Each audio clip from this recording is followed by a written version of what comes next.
The talk with the following caveat. I am not a historian. I followed the business route once I got out of school, like in business like my father did. Nevertheless, I was asked to talk about this topic, which I'll do in about 20 minutes if you allow me to read and hold your questions or comments till the end. I suspect I was picked to do this because I worked with Agustin and really just helped him. Agustin Villegas, sitting right there, you'll see him in the slide soon. To work, Agustin. ¿Dónde está Agustín? To work. Agustin no está yendo muy bien ya. Agustín, gracias. So to help him took the Spanish, all of his writings into the Spanish book that has that same title on top there. And the second edition is available now for sale here today for $20, which is a discount over what you get at the Amazon store for the first edition. So if anybody interested, let us know. The money all goes to him, since he did this really on his own.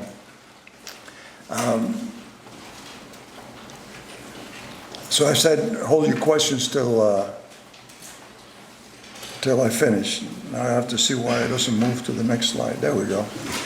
I went too fast. Okay. So what I'm about to present to you is based on a number of books on a website.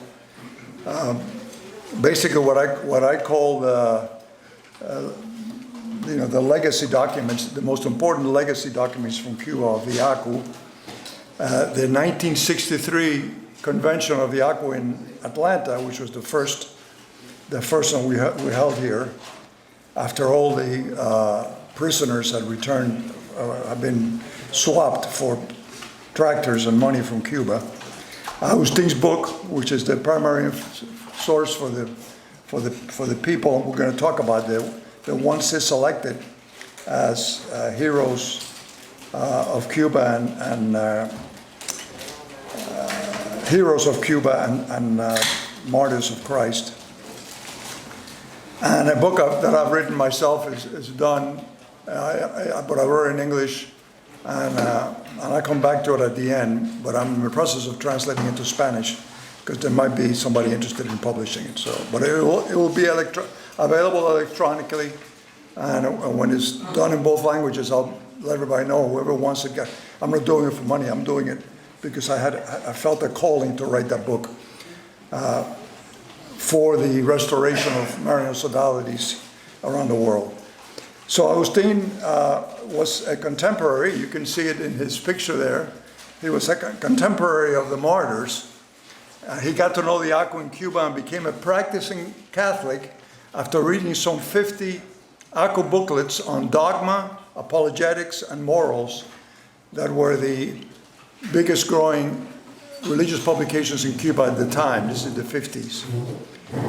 He's today a proud sodalist, and I'm glad that he's staying around. I didn't think he could. Let's cover the first 5 of the martyrs that most caught our and Belen's attention, 5 out of the 12 in one shot, because I can't cover everyone in detail. Most of those went to Belen, or at least the Jesuit high school in Cuba.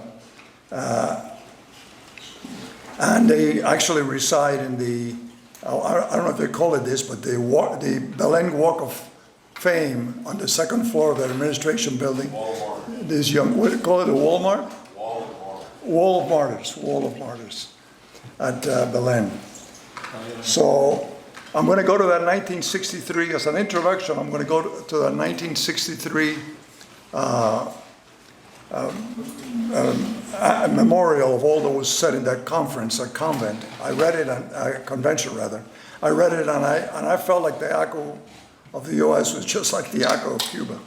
But I just want to read the introduction by who was then the, and I'm not reading, that's bad news because I'm going to take longer, but who was then the Secretary General of the World Federation of Marian Sodalities, an institution, this was in he's writing in 63, But that same institution was created in 1953. And in 1954, so 9 years before this convention and before he wrote this letter, thousands of sodalities from around the world, representing 80 million people, 80 million Catholics, came to the Vatican for the first time in 400 years to talk about Marian sodalities and to form this new entity called the World Federation.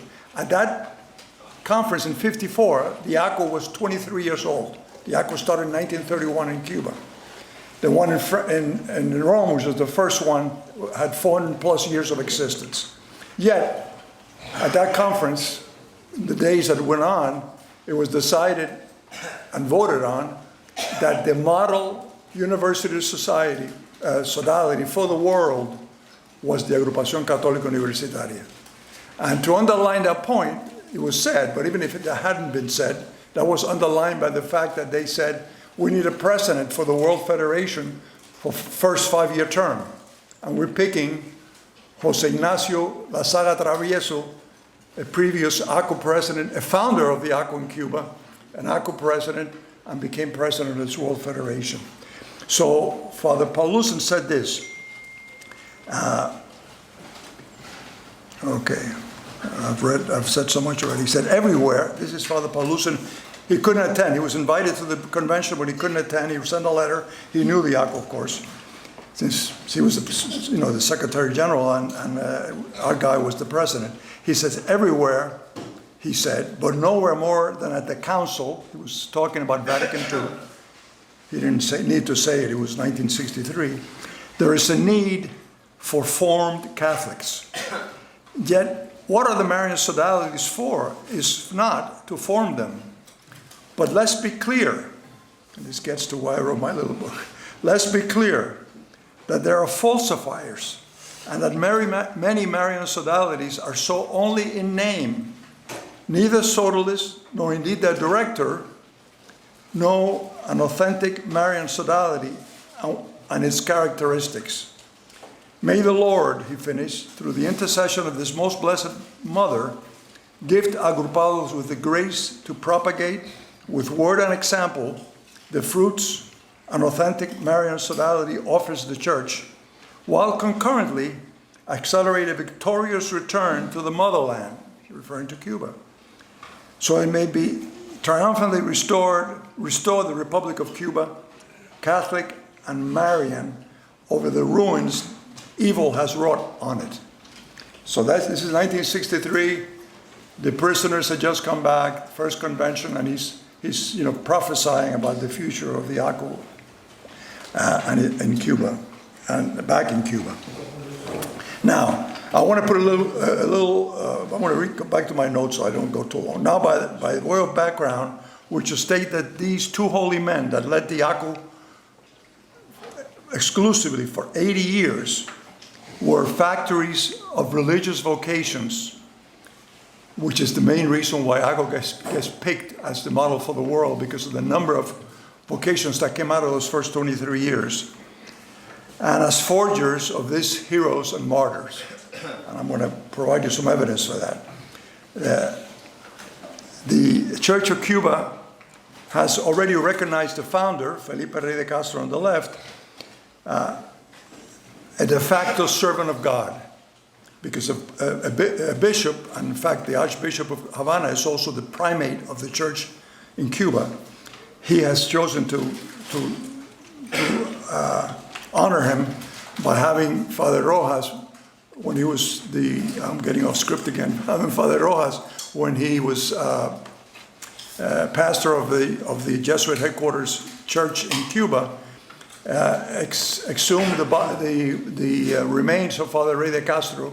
That's a story in itself, because we didn't know exactly where they were, but they were found, and that's necessary, and make a niche in that beautiful church, Gothic church in Havana, where all the parishioners could see, and what do you have? Yeah, you can see the picture here of what Father Rojas did to highlight that. And as you walk in to your left, all the parishioners see that. And of course, prayer cards were done. Prayer cards were given to nuns so that they would pray for the first miracle. But it's a servant of God. And the Cuban church is pursuing his canonization, waiting for the first miracle. And ACU is working with the Archdiocese of Miami to bestow that initial honor on his successor, Father Armando Llorente. But one of the three prerequisites is you must have a biography of him, a serious biography of him. And we have an agrupado who says he owes his life, because he was one of those people, we won't be talking about him today, but it's one of those people that fought for freedom, almost got killed, and he says, Llorente saved my life. And he's writing this book, much like Agustin did on his own. He's finished the Cuba experience, that's one volume, he's now working on the second volume. Okay. So I want to continue giving you this little background. Father Rey de Castro and Llorente came to Cuba and to the ACU from Spain, a country that in the 1930s suffered. Remember, Father Rey de Castro came in 31, Llorente came later in the 40s. Suffered a civil war between a Republican left supported by the Communist Soviet Union, and it was a nasty civil war, and a nationalist side of monarchists and conservatives supported by Nazi Germany and fascist Italy. In fact, with regard to the evils of communism, Father Rey de Castro's first study circle in the 1931 to Agrupados in Cuba was on the evils of communism. That was his first study circle in Cuba, because they knew, they had seen what it could do. So both he and Father Llorente, and this is leading to the function of the Marian sodality, how it formed this men, they preach God, country, and family, in that order. Oh, what happened there? I closed this, hold on. Pressed the wrong button. Okay. Okay, so I wanted to show that, and I didn't write it here, so I'll read it with you, but I wanted to show just a snippet of these two men and how they were fashioning the ACU for what it was. Marian sodalities are militant, as are all of us in the church today. We're militants, but they gave it that spin that came also from Ignatius, a little bit military. So Father Rey said, you can read it because I have to get to this side. Father Rey was on mark when he imprinted this training with a lively, enthusiastic, alert rhythm, a current, so named by Ignacio Wagner in the Apostolic Assembly of 43, of highly intellectual, patriotic, and religious tension, in order to move Cuba, who wasn't very practicing of his faith, to give it a sense of preparation for an upcoming battle which came, and awaken in the Agrupado a clear vision of this duty, endowing the studies with a feeling somewhere between martial arts and sports, so fitting to them. So martial arts, prepare for battle. That was Father Rey de Castro. And Father Llorente, who replaced him in 52 after his natural death, young death. Father Llorente's first words to Agrupación, after he was selected by Agrupados and by Jesuit superiors, were what you see there. It says, Agrupados, I am unconditionally yours. I forgot that I need to carry this. Unconditionally, because from this moment on, it is God's will that my prayers be solely for you, that my thoughts be solely for you, my health, my life be solely for you. Who could be fortunate enough to surrender it all on this battle line of the Agrupación Católica Universitaria, as Father Rey de Castro did in the vanguard, here you go, of the army of Christ, the King. Moreover, the ACU's founder had laid down a way of, okay, so that was his expression when he met us. So there again is this militant thing. I should also say, in finishing this introduction, is that the ACU founder had also developed, and I guess I'm not sharing it with you today, had also developed a way of proceeding, which is a very Jesuit thing. Well, I think we'll get into that later. So let's do a quick composition of place. Okay, most everybody knows Cuba is an island. It was traditionally based on agriculture. Today it can't feed itself. In the plains, sugar, highest producer in the world at that time prior to the revolution. And tobacco, also in the plains, most highly rated in the world before the revolution. And finally, coffee, which was in the mountainous areas. And this will come into play for what I'm going to talk about, the three separate mountain ranges that we have, east, central, and west. Cuba also had some minerals, which it has to this day, rare minerals. Cuba, to put it now bring it down to Cuba and also to the Havana, headquarters of the ACU, was not yet considered part of the first world in the 1950s, but it was highly advanced. It was 29th in GDP, ahead of Spain and Japan, believe it or not. Of course, they had gone through the Second World War, but Cuba was a young republic from 1902 only, one of the last areas of Spain that was independent, and suffered from very poor government and a large wealth disparity. In the early 20th century, before the revolution, it was also become a tourist haven, so that was a new source of revenue for Cuba. In 1931, Father Ray committed himself to form Cuban-born priests. That was actually his first goal. Cuban-born priests, because all the priests that were in Cuba were Spaniards, and they had not been in favor of independence by and large.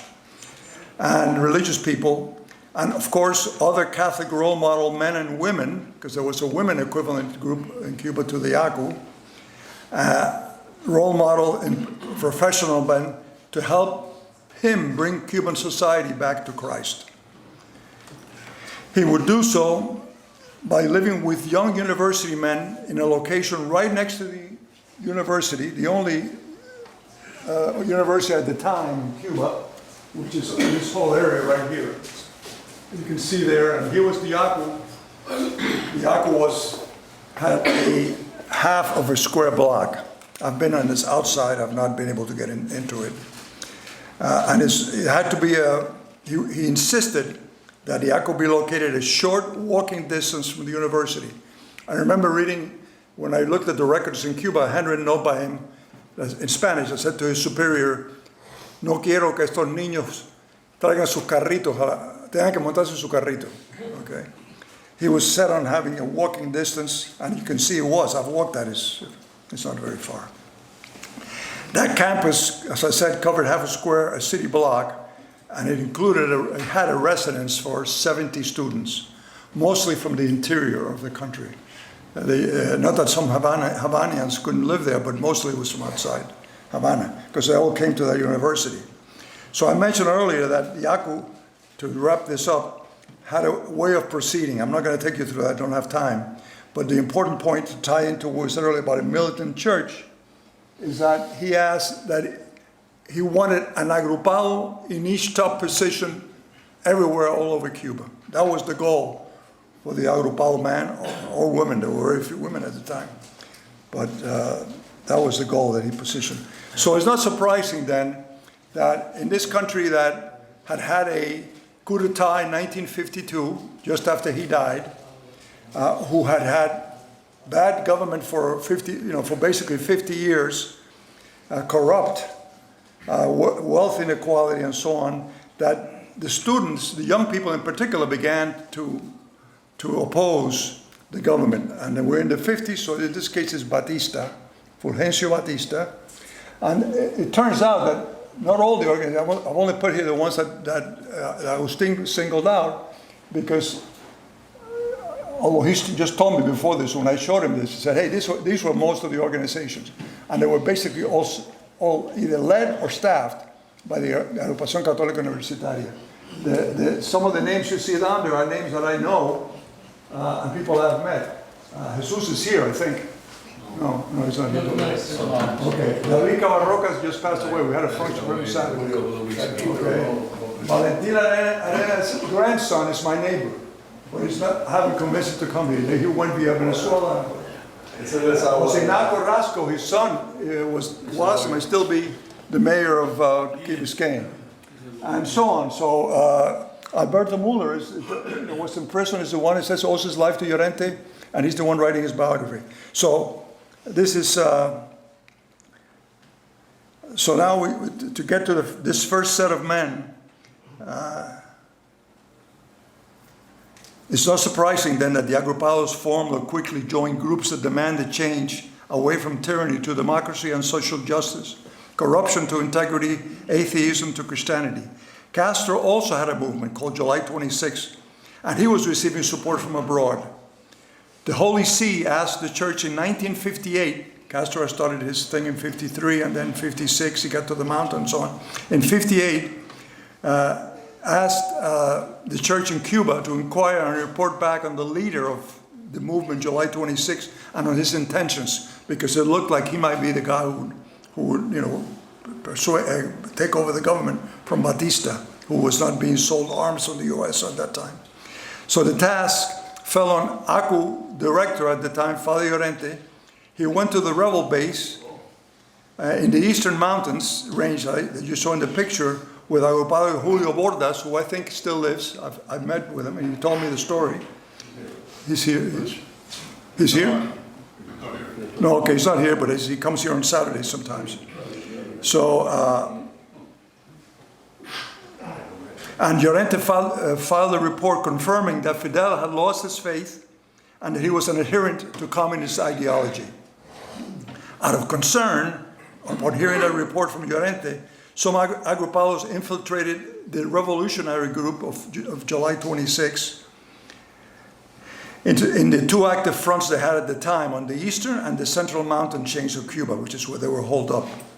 Other Agrupados made plans to start a third front on the eastern and western mountain range, and they made those plans mostly against Batista, but also concerned about Fidel. That maybe it wasn't a good idea that anybody support Fidel. Let's start a third movement and do it with neither one of them in mind. They planned a scouting trip just weeks after Llorente had been to see Fidel Castro for December 26, 1968. And this was that team that went on the scouting trip with an experienced guide. There's no time to get into details for each of these men, and the other 7 singled out by Agustin for special mention. But all 4 of the youngest were graduates of Jesuit high schools, one from Santiago de Cuba and or Havana, or attended the University of Havana or the St. Thomas Villanova University, which had opened by that time. So let's talk about the mission for these men. They were called, these are called the martyrs of Wajibon, and Wajibon is in that area that they wanted to explore to possibly start another front there. You can see, the mountain range that's there is the third, the smallest of the 3, but it's still, way over 1,000 feet, 1,500 feet or something like that. And this is where these people were trying to hold up these five men. But on the way there, 2 cars left Havana with arms, medicines, and food to begin a third front against Batista and Castro, as I said, in the west of the island. They were caught by Batista's rural police. I'm getting off script here, but Agustin says maybe they were ratted out, but there's no real proof. I won't go into the details because it takes too long. But anyway, they were brought to jail cells, tortured and mutilated. The next day, they were hung and buried. It was on Holy Innocents' Day, the day King Herod slew the infants. 3 days later, just 3 days later, December 31, Batista, afraid that he's going to be taken over by Fidel or others, fled Cuba and basically handed the country over to Fidel and to, as we learned later, to communism.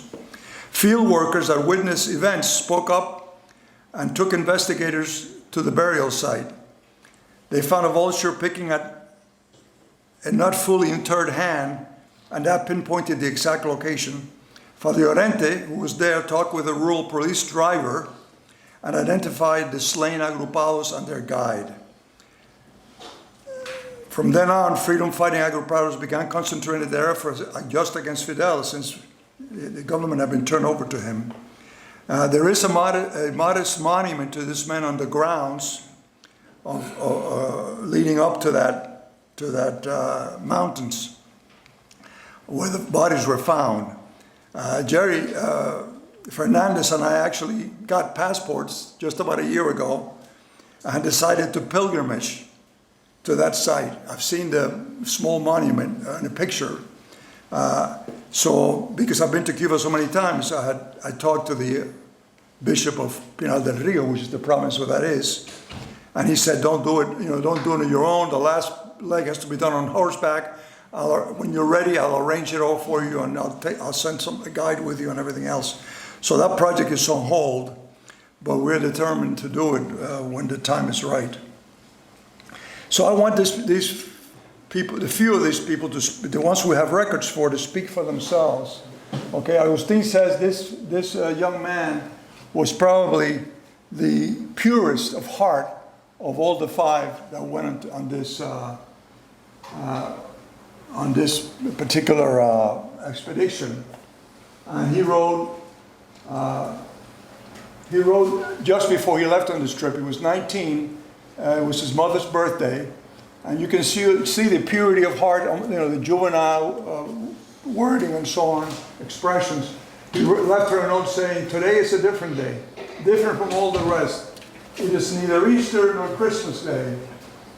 It's Mother's namesake day. Angelina is her name. She's so funny and sometimes loses her cool. It's why we're happy she's here for her great complacency. We love her so much." And of course, he will be dead a few days later. And Zavallo was not an agrupado. He had actually joined the July 26th movement on his own, had grown disillusioned with it when he was assigned to the Escambray. Escambray is the middle set of mountain ranges, which was in charge of Che Guevara. So he met Che Guevara and he said, this doesn't smell good. And so he got involved he decided to leave that group and join this effort with the Agrupación. I guess we reached out to him. He was a very stout Catholic. He had been the leader in his province of Juventud Obrera Católica, or Young Catholic Workers. He was a good man. And these men were honored at Belén. They were honored at Villanova. They were honored at Villanova, Belén, and they were also honored with a funeral march and procession and a burial service. You can see the procession. It was multitudinous procession on the streets of Havana. Zavallo was from Camagüey, and he was buried there in his own province, and that's the cemetery in Havana. And that was the kind of crowd that it drew for their burial. Father Llorente would say later about them that they were new stars in heaven, splendorous and radiant. These are martyrs of the faith. To be a capitalized martyr, one must be a hero and a saint. If the heroism of these five martyrs was filled with youthful imprudence, their virtue was filled with Christ. They were exemplary, even to their assassins.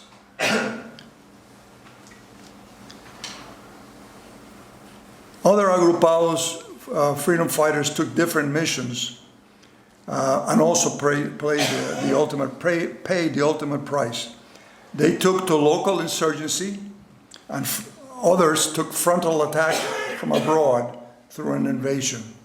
And these are the 7 that Agustin has profiled.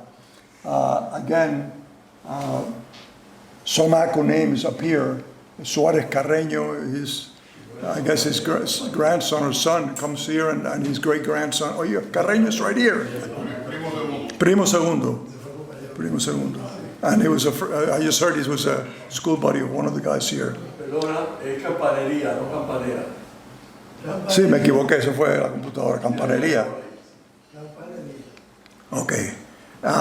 Another one, but I seem to have skipped, maybe it's coming up. No, I skipped one. By the way, Savalo had said, reported by the driver of the rural police, after he had been, beaten up and mutilated and whatnot, he said something like, I have to quote it, try to quote it. He said, "Why don't you guys, cowards," he told them, "why don't you guys go right ahead and finish this, and you'll see how a man of July 26, of which he's still associated with, July 26, faces death." So he was, compared to the young man with his mother, this guy was 30-something and did that. So now, another fellow, I don't know them all by name, Manuel Villor Castellano, had attended La Salle grade school, then a military academy in the USA for high school, and later the University of Havana. He came to ACU in 1959. His calm demeanor hid his proclivity for action. He wrote an article against Castro and had it published in the national papers, left Cuba in 1960, not yet consecrated to Christ through the Virgin Mary, but instead of joining the invasion force, which is the other group that was working outside from the insurgents, infiltrated the island that same year, and again in 61 and 62, to take measures against, in favor of freedom. He was retained by the regime's G2 while in action, although they didn't know who he was. When they learned his true identity, he was killed by a firing squad. In a final letter to his family, he wrote, "They tell me that I can't do more than what I have already done. Affections for me blind them, as I can't decide for myself, as if I can't decide for myself if I have done enough. As long as God continues to send responsibilities my way, it's because he wants more from me, and I'm not fit to deny him." That was Castellanos. So then the third group, so we talked about the ones in 58 starting a third front. We talked about the group of insurgents working within the island. There were many. I don't have a count for that. And then there were those that had left and were preparing to go back to Cuba in an invasion, to unseat communist regime by the invasion. And they conducted their training at a base in Guatemala. Incidentally, the Caribbean province was on top of this, and they provided chaplains, not only for the camp, but actually for the ships as well when they landed in Cuba. So, go back one.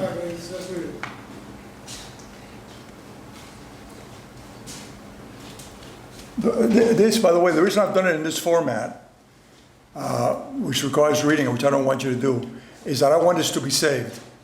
I've got about 30 other of these stories. This one I just did, but I got about 30 others that are on our website, and you can pull them down and read them. So I hope this will be added to the website, and then anybody can go over it in detail. Okay.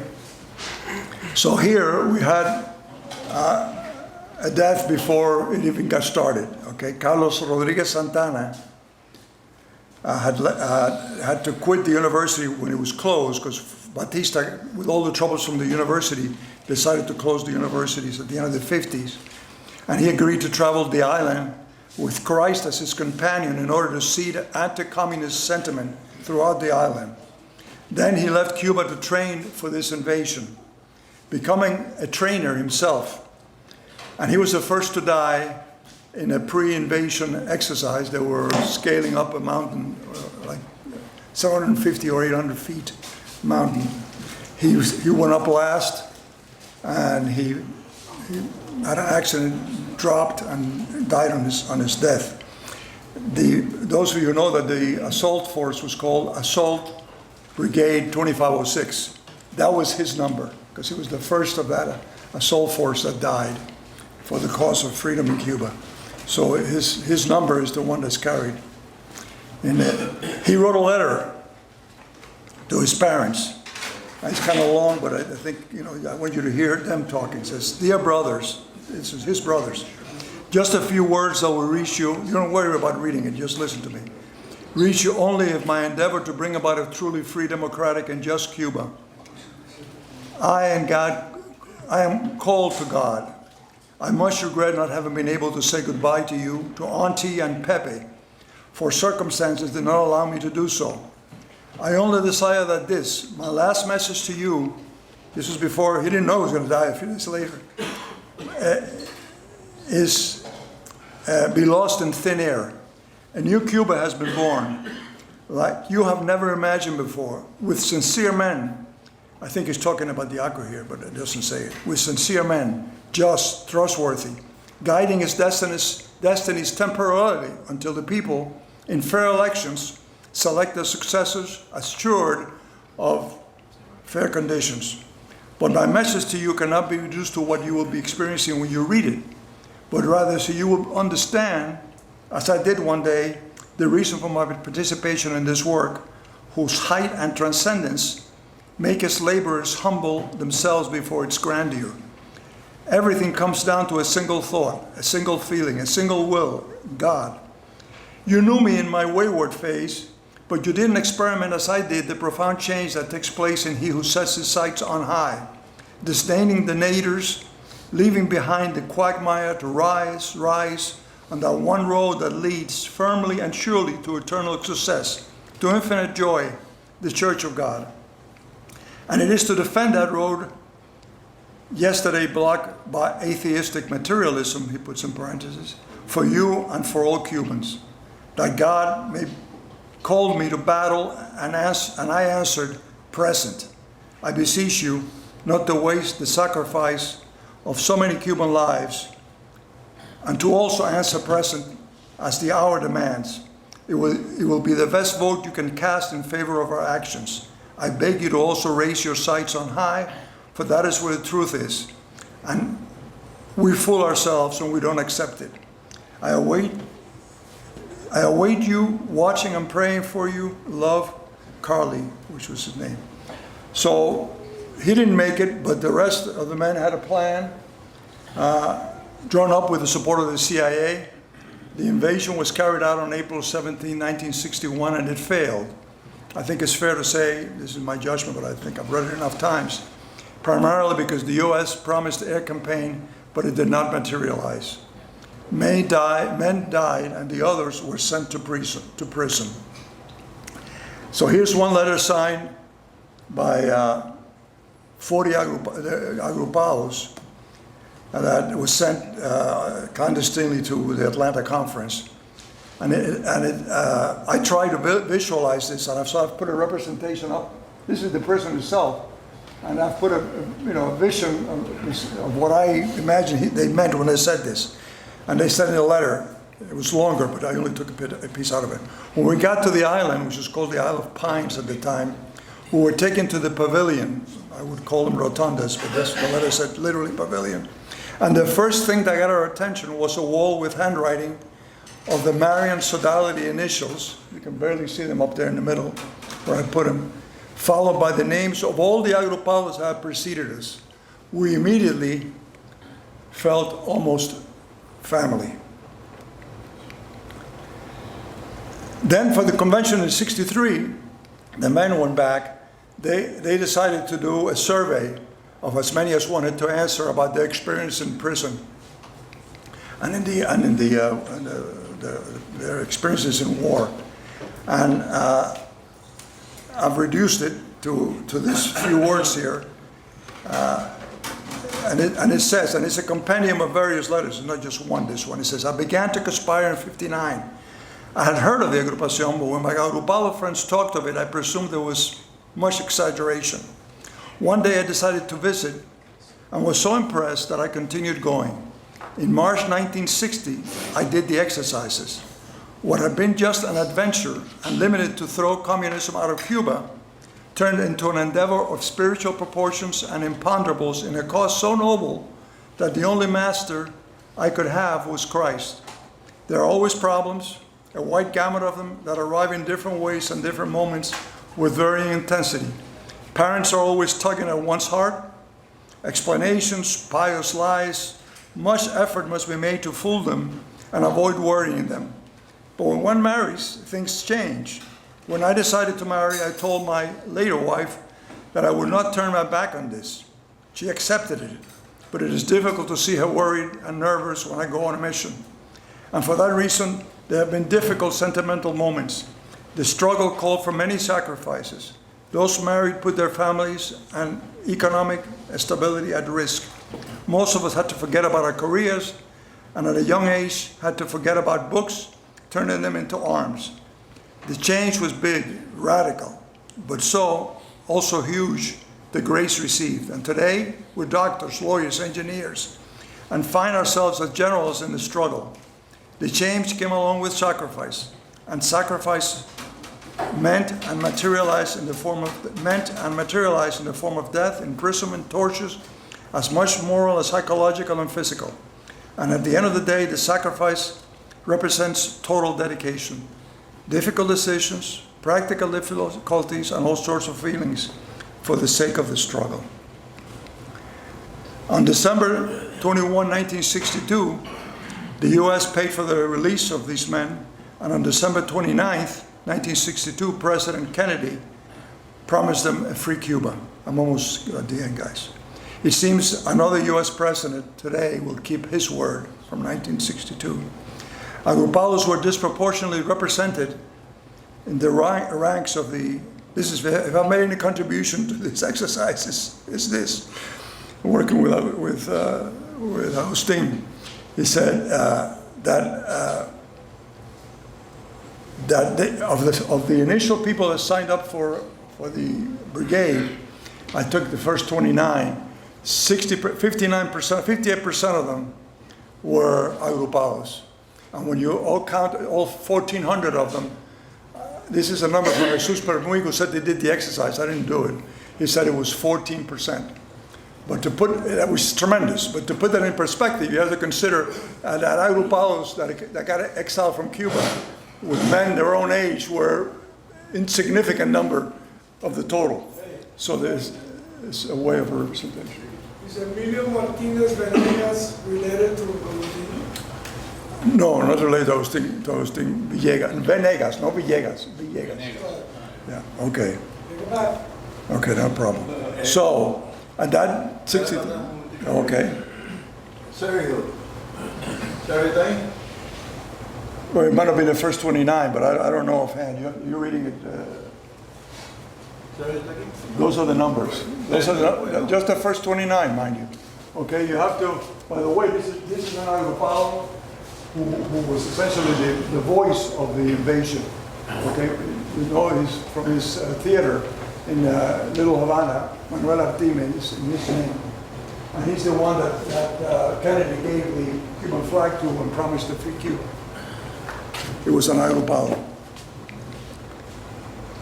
What I didn't know, I did learn something in doing this. I learned a lot, but this surprised me because one of the brothers to the rescue that was killed his parents were parishioners of St. Agatha. And I didn't know that the founder of that group, Jesus Basulto León, was in fact an agrupado. I just learned that from Agustin's book. So, to wrap it up, Father Barbeito delivered a speech at this 1963 conference during the Mass. It wasn't a homily, but it was a speech in their honor. Una elocución, si no me equivoco. And this is what he said. In closing, it's available in the newsletter of this week. I had Eric attached, whoever does it, attached to it. It's a 10-minute read, so I couldn't read it here. It was beautiful, beautiful thing. But he closed it this way. For the blood of our martyrs, for the suffering of our imprisoned and persecuted, for our own suffering, Latin expression, exsurge Christe adiuvanos. Christ, help us. Help us to bring about what our weak efforts have undertaken, what constitutes the ideal of our aspirations and our sufferings, to reconquer our homeland in your name, to infuse our political and social legislation with the spirit of your gospel, so we may raise the church stronger, more robust, are more solid out of the ruins of the Marxist revolution. So I've closed with this. This is my contribution. I don't want you to, well, no, I do want you to read this. I'm going to read it, in fact. And this is what made me write the little book that I did write, okay, called For the Restoration of Marian Sodalities, is because over my 22 years at the ACU, I have heard a call from different people, mostly church people. I've heard a call, go back to your roots, okay, and I won't go through all the 5 that gave it to me, that's in the book, but that opens the book, that's why I wrote the book. So I've had that call, and I've heard it. That's why I'm involved. I want to be interested in getting us back to Cuba, and I will push for that. But then we've got, after that, I started reading that book a year ago. After that, Trump comes out with this new Monroe-Trump doctrine, which is putting into effect now. Okay. Then we have a Miami Cuban descendant, which is Secretary of State and National Security Advisor of the USA. His pastor, Risha Vigoa, because we work with UM so much, which is where St. Augustine is, that's the church that Marcos and his family go every Sunday and they commune, which is what I've been told. I don't go there. No, Santa Agatha, San Augustine. No, he goes to St. Augustine. Agatha was about the other fellow. So now we have a Cuban of influence. I think what's happening in Cuba, a personal opinion, it's only an opinion, is because of him. The Jesuit Caribbean province appoints Father Rojas, a Cuban, to be ACU's director, and they just announced, the provincials well, not the provincial, but I guess the Superior General, just announced that another Cuban is going to be the head of the Caribbean province, which incidentally in the 50s used to be in Havana, but now it's in Santo Domingo. So now we've got that. In addition, I will add, perhaps not completely prudently, but Cuban-born agrupados funded something called the Astovir Foundation, which kept the ACU afloat as most of the old members were dying and other new young members were coming in, who were by the bay. But those people now, it's what is called the Armando Llorente Foundation, which is now, I would say, for Marian sodality, is probably the wealthiest sodality in the world. Those men contributed the money that is in that Estovir Foundation today, and they did it with the expectation of freeing Cuba from communism, restoring the ACU there. And the final thing, as you have seen, some fellow agrupado combatants are still with us and could witness the fruits of their still pending effort. And to finish it with a word from our George Washington or our Bolivar, all of this because to honor them honors the ACU. Okay. And that's it. Now I can take any comments or questions.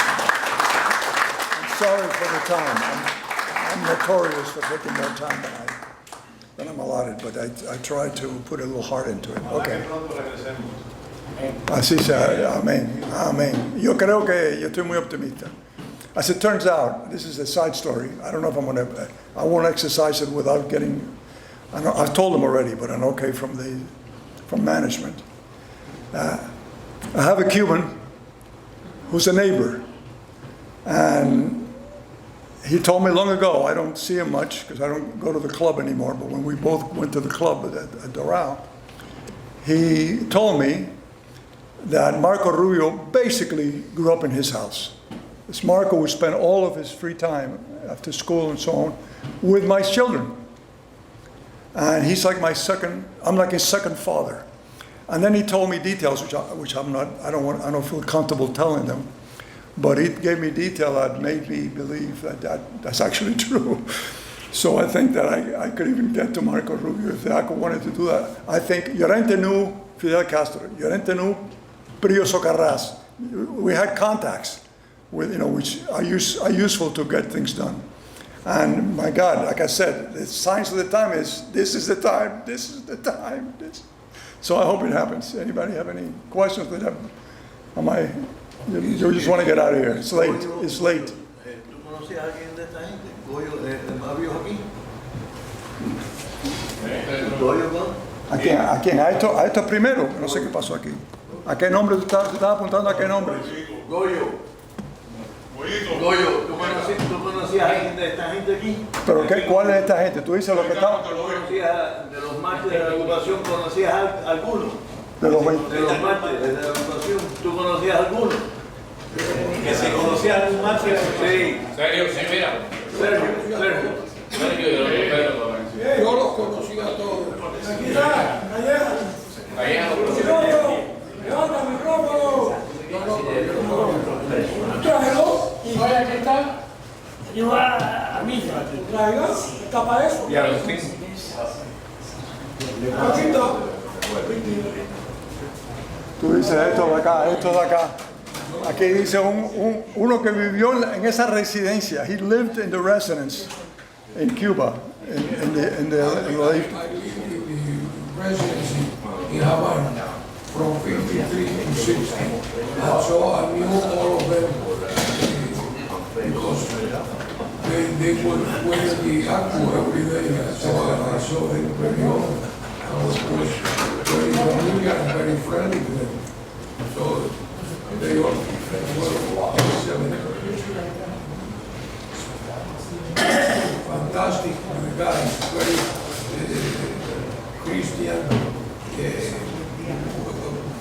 good behavior, good academy. What else?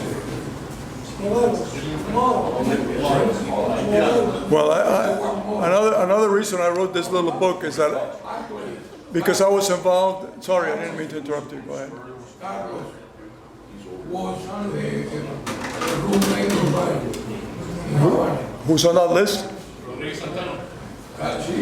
Santana. Okay, so there you got validation now. He used to sell maquinita de escribir. Y le decía a Llorente, nosotros le llevábamos Llorente. So anyway, anything else? I met some of them when they came back. You met him when they came back? When they came back, because I was, my parents brought us 3 brothers here in 1960. Yeah, turn it around. We were here, we were in 1960, October of 1960. The elections were going on between Kennedy and Nixon. And I remember many of these people leaving to war. And when I saw them when they came back one more, the thing happened on April 17th of 1961. And I remember my dad crying, listening to the radio in the wee hours of the morning as they were actually arriving. Big mistake. Somebody here in the radio was actually announcing as they were arriving in Cuba. That was a mistake. They were kind of like telling Fidel, hey, here they are. They're arriving at the land right now. So they were waiting for them, dead ducks. And I saw many of them coming back. And they usually went to Jesus. Jesuit Church, yeah. That's where Belen was at the time. Yeah, Belen used to be in the fifth floor.